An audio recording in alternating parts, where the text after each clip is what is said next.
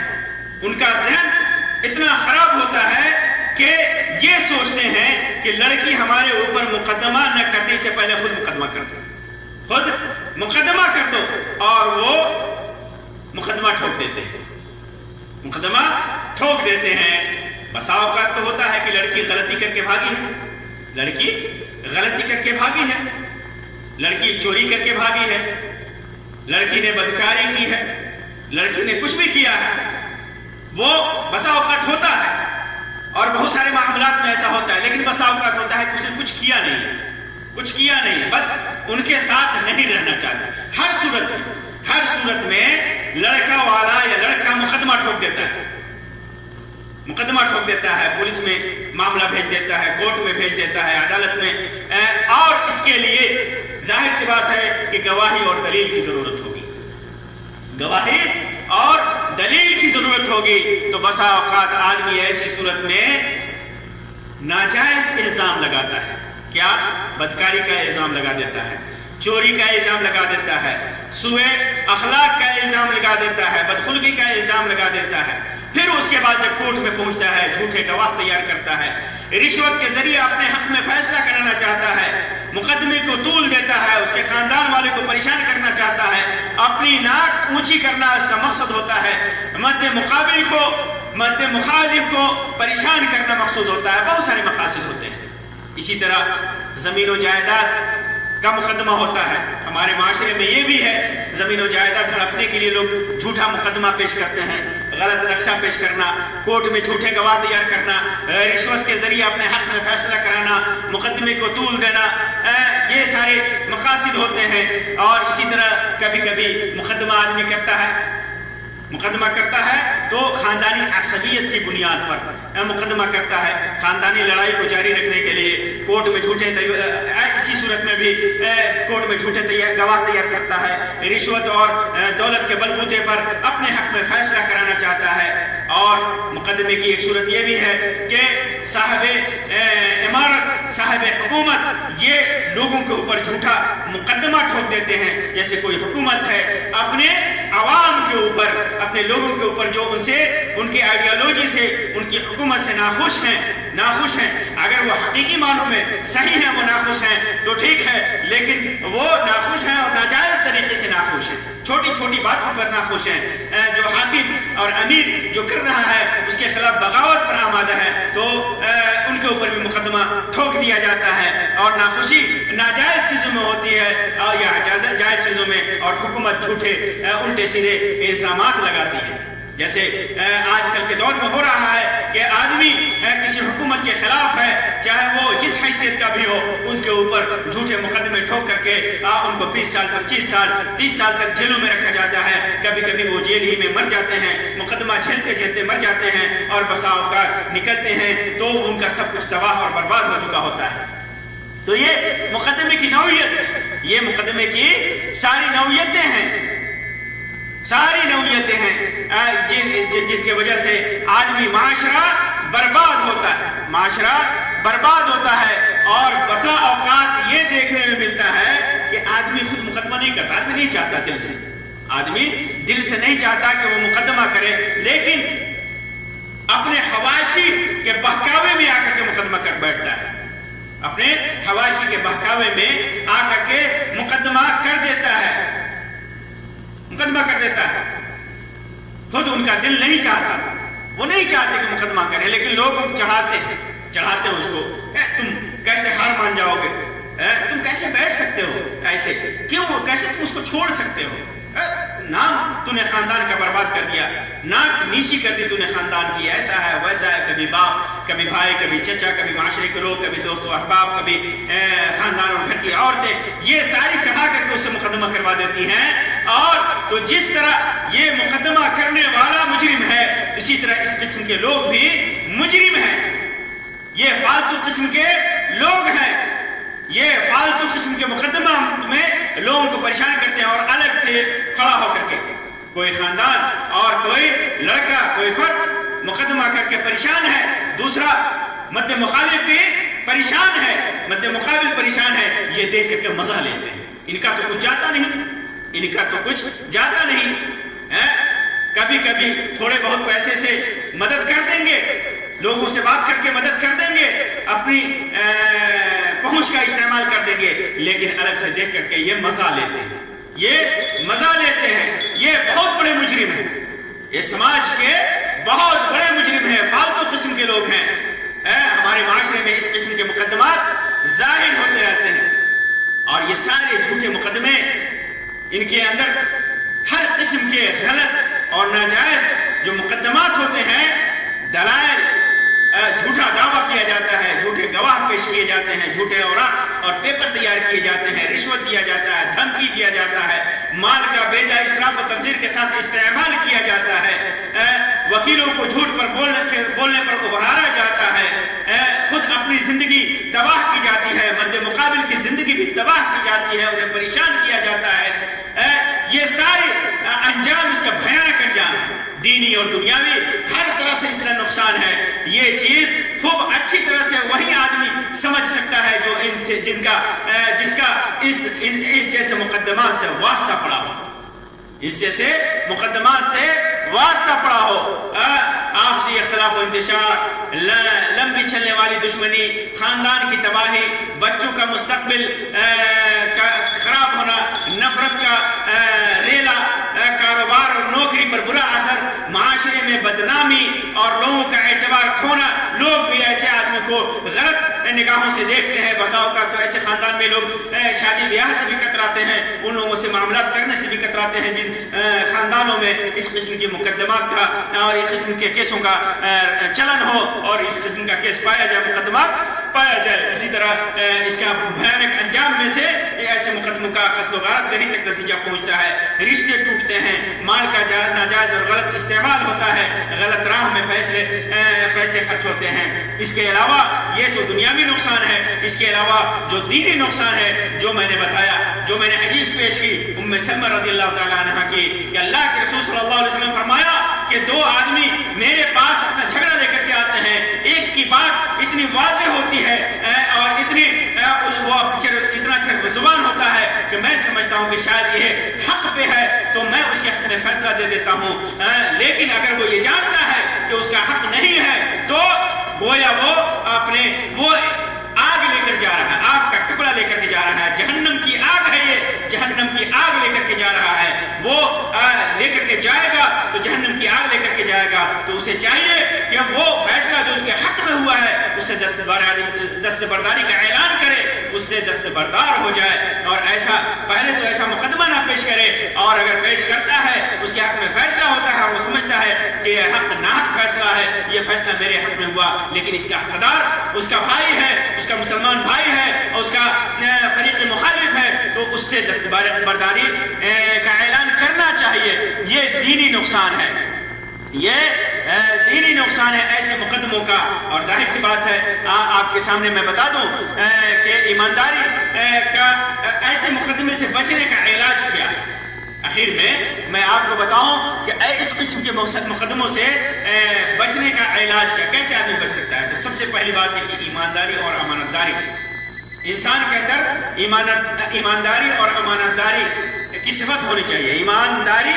کو نہیں چھوڑنا چاہیے. جس کے اندر ایمانداری ہوگی، امانت داری ہوگی، اس قسم کی جھوٹے مقدمے نہیں کرے گا، دین پر صحیح طور پر عمل کرے گا، تقوی شعار ہوگا، اللہ کا خوف ہوگا،